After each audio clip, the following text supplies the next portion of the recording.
Salam. Çay dəmləməsi prikçasını mən bir neçə il əvvəl tərcümə eləyib paylaşmışdım Facebookda. Bir də istədim bunu video formatda saxlayım, oxumaq və gücüm çatdığı qədər şərh eləmək istəyirəm. Çünki çox önəmli bir prikçadır. Mən hesab edirəm ki, vaxtı ilə mənə də çox aydınladıcı, aydınlaşdırıcı təsir göstərmişdir və hesab edirəm ki, eyni təsiri bu məsələlərlə maraqlanan digər insanlar üçün də göstərə bilər. Deməli, şagirdi ustadına deyir ki, ustad, mən çay dəmləmişəm. Ustad soruşur, kim çay dəmləyib? Şagird deyir, düzdür, çay dəmlənib. Ustad deyir, yox, getmə. Sən başa düşməlisən. Kim çay dəmləyib? Bunun baş verməsi üçün çay lazım idi. Çay sənin çaynikinə paketdən düşüb. O paketi isə biz bazardakı alverçidən almışıq. Alverçi isə onu topdan satış anbarından əldə edib. Ora isə Çinin cənubundakı plantasiyadan gəlib. O plantasiyanı kim əkib becərir? Şagird deyir, Çin kəndliləri. Təkcə onlar. Onlar torpağa qulluq edir, suvarır. Lakin əsas işi günəş, su, karbon qazı, oksigen və öz mineralları ilə torpaq görür. Çayın bizim əlimizə keçməsi üçün bir-biri ilə əlaqəli çoxsaylı səbəblər lazımdır. Şagird deyir, elədir. Amma axı çayı dəmləyən mənəm. Günəş və ya kəndli yox. Tələsmə. Əgər kəndli və günəş olmasaydı, sən bunu edə bilərdin. Şagird deyir, yox. Amma bu demək deyil ki, bunu onlar edib. Mən yox. O demək deyil. Bu sadəcə o deməkdir ki, çayın dəmlənməsi kəndlidən, günəşdən, alverçidən və bir çox başqa səbəbdən asılı idi. Şagird deyir, belə çıxır. İndi başqa şeyə fikir ver. Çayı sən dəmlədin, yoxsa çaynikdəki qaynar su? Deməli, buraya qədər müəllimi, ustadı çay qismini izah edir. Yəni, çayın dəmlənməsində iştirak edən quru çaydan söhbət gedir. Yəni, məlum oldu ki, bu çay olmasaydı, çay dəmlənməsi hadisəsindən söhbət gedə bilməzdi və bu quru çayın əmələ gəlməsi üçün də bazardakı alverçidən tutmuş, günəşə qədər, karbon qazına qədər, suya qədər gedib çıxır bu məsələ. Yəni, demək olar ki, bütün kainat bu quru çayın əmələ gəlməsində iştirak edir. Kainatdakı o təbii hadisələr, təbiət prosesləri olmasaydı, quru çaydan söhbət gedə bilməzdi. Və bu quru çayın olmadığı təqdirdə də heç kim çay dəmləyə bilməz. Bu çay hissəsi. İndi keçirik su hissəsinə. Deyir, indi başqa şeyə fikir ver. Çayı sən dəmlədin, yoxsa çaynikdəki qaynar su? Şagird deyir, mən çayniki odun üstünə qoydum, od suyu qızdırdı və mən o suya quru çay atdım. Müəllimdir, görürsən, özlərini bu mərasim üçün məmnuniyyətlə sənə təslim edən od, su və çaynik olmasaydı, sən heç nə dəmləyə bilməzdin. Şagird deyir, elədir. Sən artıq görürsən ki, çayın dəmlənməsi üçün kainat nə qədər iş görüb. Halbuki biz hələ təzə başlayırıq. Və ustad gülümsüyür, deyir, suyu hardan götürmüsən? Şagird deyir, kiçik çaydan. Və şagird deyir, o da çayın dəmlənməsində iştirak edir. Müəllimi gülür. Çaya su dağlardan gəlir, dağlara yağışlardan, yağışlara buludlardan, buludlara isə okeandan. Bunu şagird deyir. Şagird artıq özü işi izah etməyə başlayır. Müəllim deyir, davam elə. Dayanma. Mən başa düşürəm ki, çayın dəmlənməsində təkcə mən yox, bütün kainat iştirak edir. Axı kainatla müqayisədə mən çox kiçiyəm. Ona görə də demək olar ki, çay dəmlənib. Çünki mənim roluma faktiki olaraq məhəl qoymamaq olar. Müəllim deyir, yox, hələlik sənin roluna məhəl qoymamaq məsələsilə girişmək lazım deyil. Öz rolunu araşdır. Sən deyirsən ki, mən çay dəmlədim. Lakin sən nə etdin? Məhz sən nə etdin? Deməli, burada gəlirik məsələnin 3-cü hissəsinə. Deməli, 1-ci hissəsi çay, quru çay məsələsi idi. Məlum oldu ki, bu quru çayın əldə olunması üçün çox uzun yollardan keçilib. Su məsələsində də gedib okeana qədər çıxdıq. Okeanda suyun buxarlanması, yağışın əmələ gəlməsi, yağışın dağlara gəlib çıxması, dağlardan çayın əmələ gəlməsi və həmin çayın suyunun gəlib çaynikdəki suya çevrilməsi, yəni bu proses belə baş verir və gəlirik burada şagirdin roluna. Yəni bir insanın, çay dəmləmişəm deyən insanın roluna gəlib çıxırıq. Deyir, sən nə etdin? Məhz sən nə etdin? Necə yəni nə etdim? Çayniki ocaqdan götürdüm və suya quru dəm atdım. Müəllimi deyir, bunu sən elədin. Gəl buna diqqətlə baxaq. Sən öz əzələlərini lazım olan ardıcıllıqla gərginləşdirdin ki, qaynar suyu çaynikə tökəsən öz başına yox, elədi. Yəni deyir, sən öz əzəllərini o şəkildə gərginləşdir. Çünki bir hərəkət eləmək üçün bizim əzəllərimiz müəyyən gərginliyə gəlib çatmalıdır.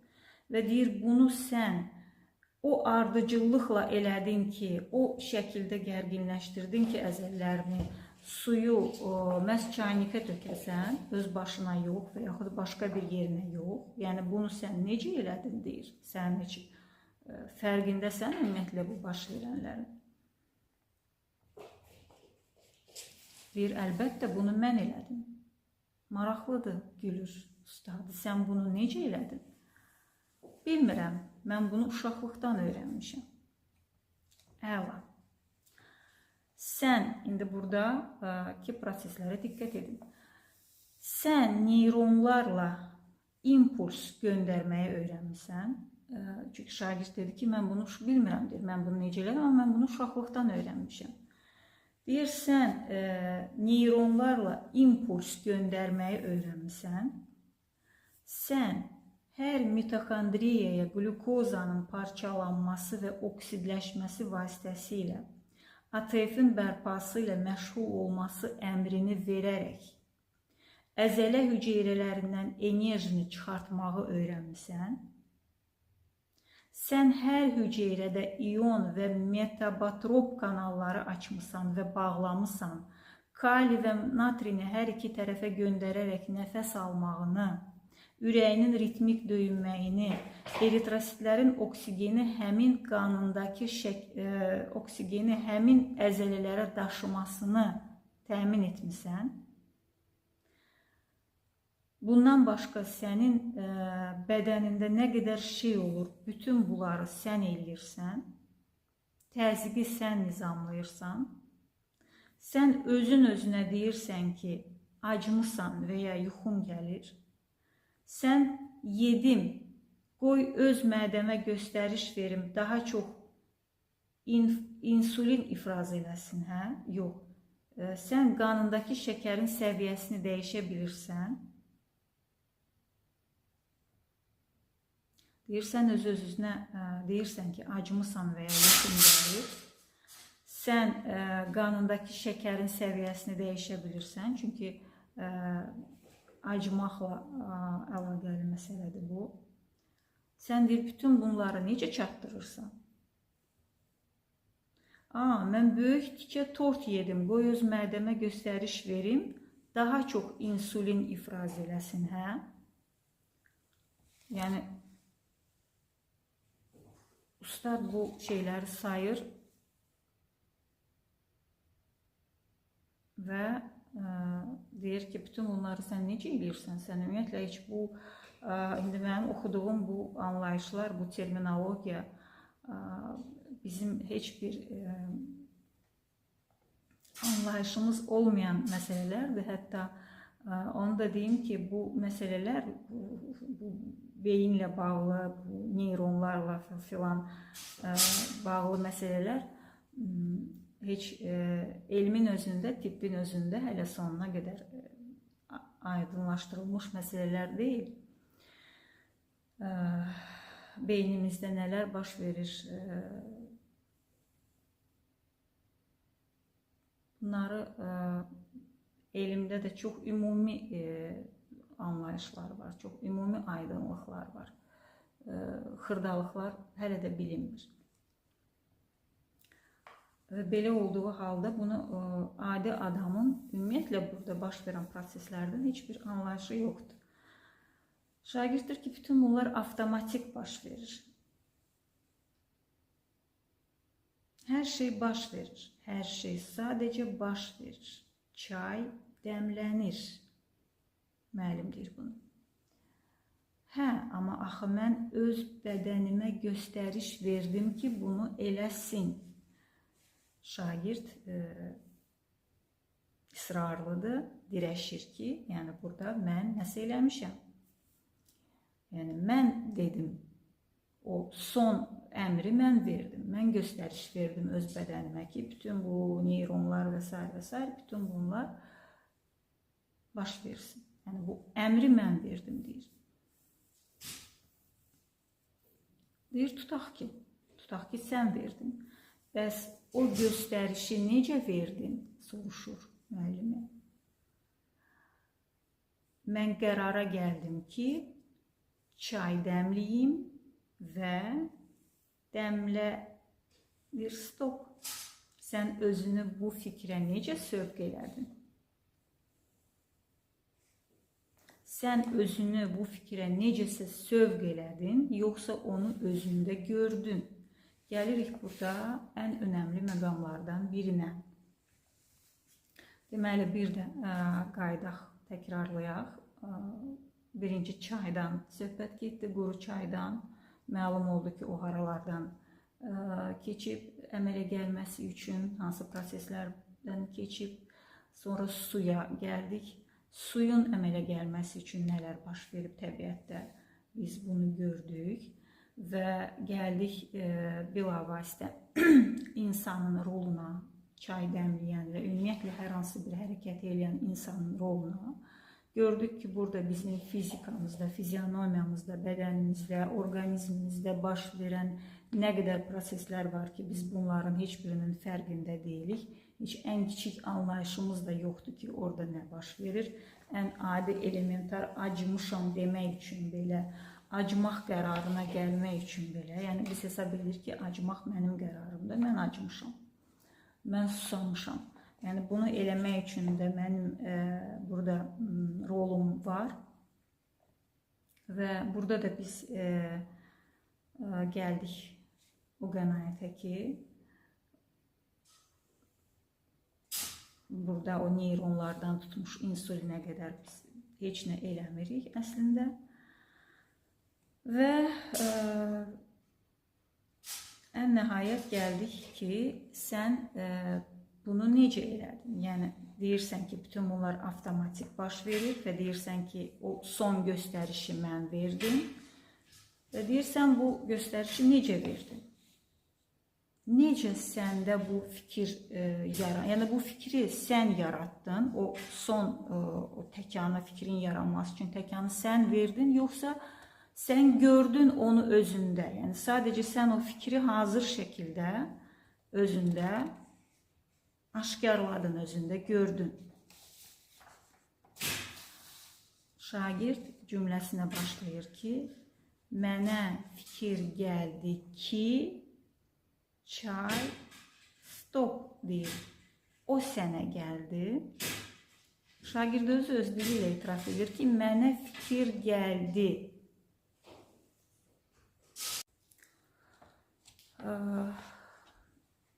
Şeylərə görə videonu yarıda kəsməli oldum. Deməli, deyir ki, mənə fikir gəldi ki, cümləsini bu cür başlayır. Deyir, stop, o sənə gəldi və gülür. Gəldi, amma axı mənə gəldi. O mənimdir. Yəni, şagird yenə də israrlıdır ki, bütün bunların mənimlə bir əlaqəsi var. Deməli, fikir gəldi qismini də biraz, bunun üstündə də biraz duraq. Biz hesab edirik ki, biz fikirlərin yaradıcısıyıq. Fikir də nədir? Fikir nəticə etibarilə hərəkətlər deməkdir, qərarlar deməkdir, təsəvvürlər deməkdir, təəssüratlar deməkdir.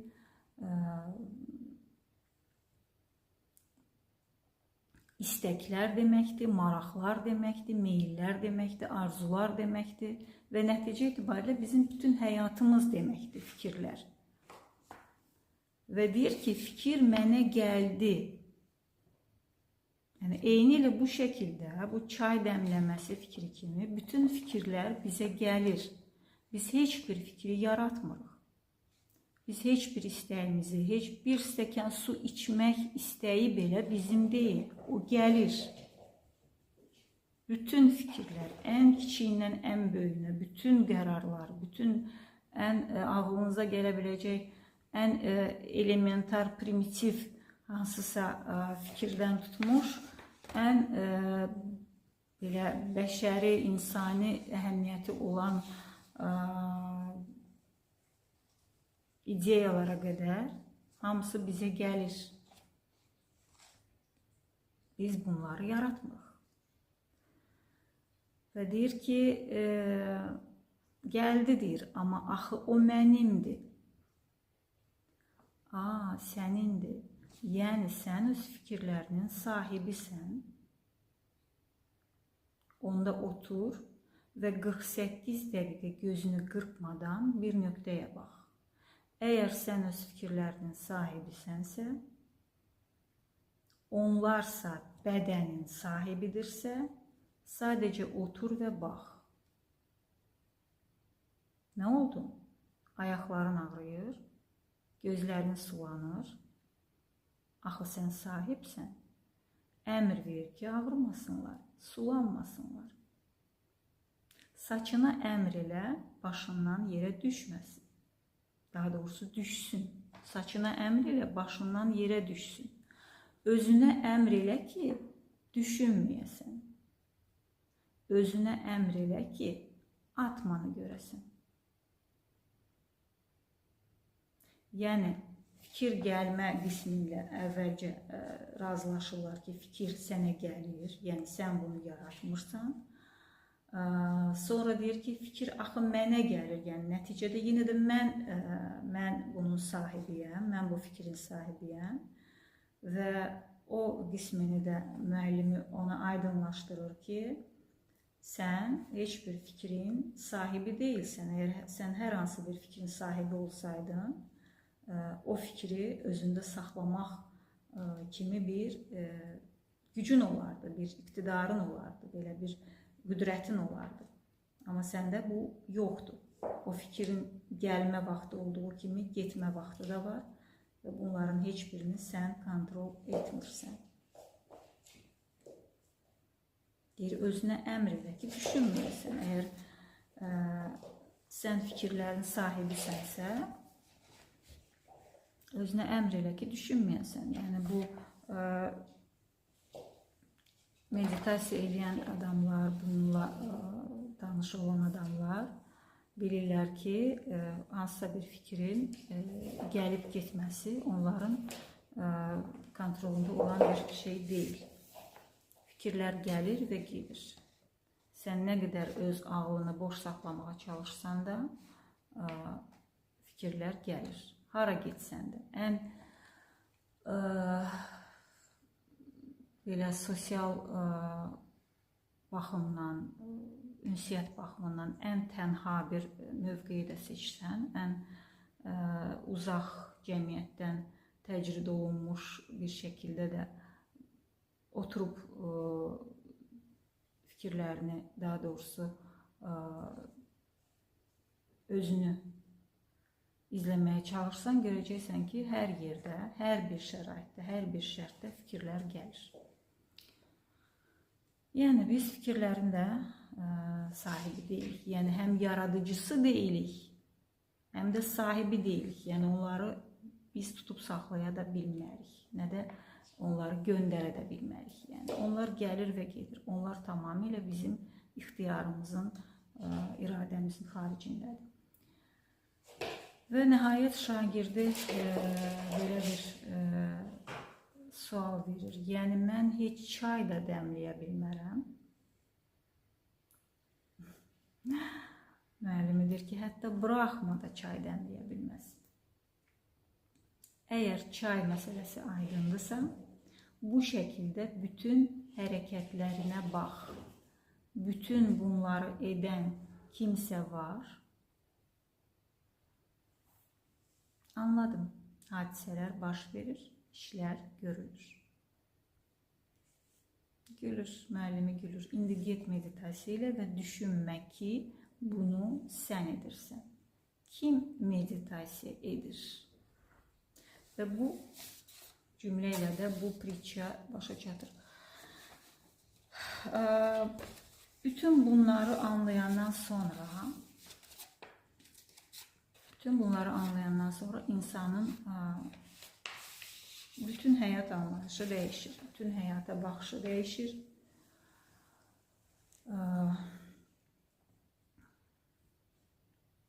İnsan həyatından peşmanlıq adlı fenomen bir dəfəlik çıxır və qınama adlı fenomen bir dəfəlik çıxır. İnsan heç bir hərəkətinə görə peşman ola bilmir. Çünki o görür ki, o heç bir hərəkətinin sahibi deyil, yaradıcısı deyil.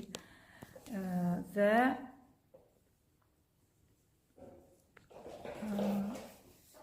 eyni şəkildə özünü, öz təbiətini gördüyü kimi, başqalarının da eyni təbiətə malik olduğunu anlayır və təbii olaraq onun həyatından mühakimə də çıxır. Yəni,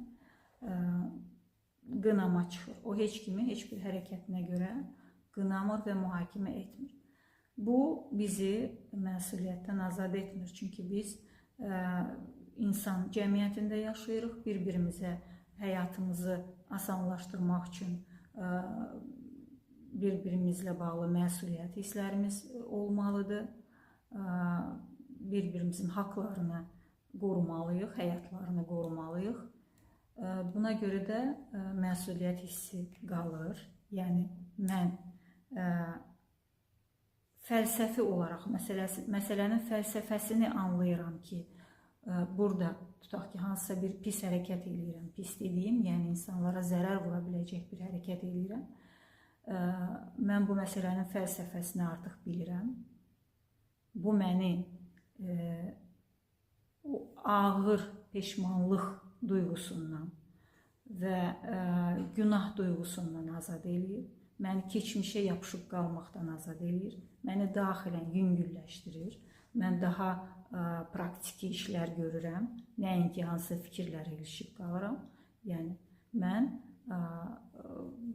demək olar ki, bütün həyatımızı zəhərləyən şeylər bu peşmanlıq duyğuları, günah duyğuları, kaşlar, kaş elə yox belə eləyərdim. Amma artıq sən bilirsən ki, sən necə eləyə bilərdinsə o cür eləmişsən. Başqa cür, yəni bir addım belə o tərəf bu tərəfi ola bilməzdir məsələnin. Ona görə bu səni bu lazımsız hisslərdən azad eləyir. Amma məsuliyyət öz yerində qalır. Əgər sən hərəkətin kiməsə zərər vurubsa, sən bax o enerji, oradan böyük bir enerji azad olur. Yəni sən o lazımsız şeylərə gedəcək diqqətin və enerjin azad olur. Ona görə sən o enerjini sərf edirsən, zərərini qarşılamağa, zərərini aradan qaldırmağa. Əgər sənin hərəkətin kiməsə zərər vurubsa, sən bunu düzəldirsən.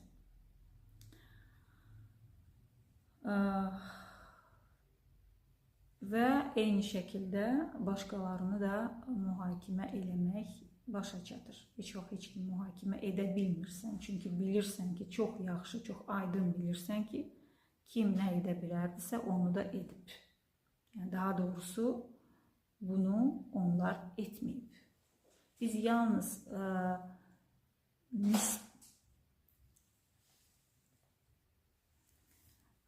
yalnız şərti olaraq danışarkən mən, sən, o əvəzliklərindən istifadə edirik. Çünki bu şəkildə biz ünsiyyətə giririk. Bu şəkildə biz həyatımızı asanlaşdırırıq. Yəni, mən çay dəmləmişəm deməyə məcburam. Mən çay dəmləmişəm, amma mən bu işin fəlsəfəsini bilirəm ki, bu çayı mən dəmləməmişəm. Mən əslində heç nə eləmirəm. Yəni, mənim hərəkətlərimin, mənim bütünlükdə yaşantımın, həyatımın mənimlə əlaqəsi, yəni mənim iradəmlə əlaqəsi, Ramesh Balsekarın dediyi kimi, səhərin açılmasının xoruzun banlaması ilə əlaqəsi qədərdir. Yəni, o iki hadisə arasında əlaqə nə qədərdirsə, mənim iradəmində, mənim həyatımla əlaqəsi o qədərdir. Və çox sevdiyim Ruminin sözləri ilə bitirmək istəyirəm. Rumi nə deyirdi? Deyirdi ki, siz elə bilirsiniz, mən nə etdiyimi bilirəm.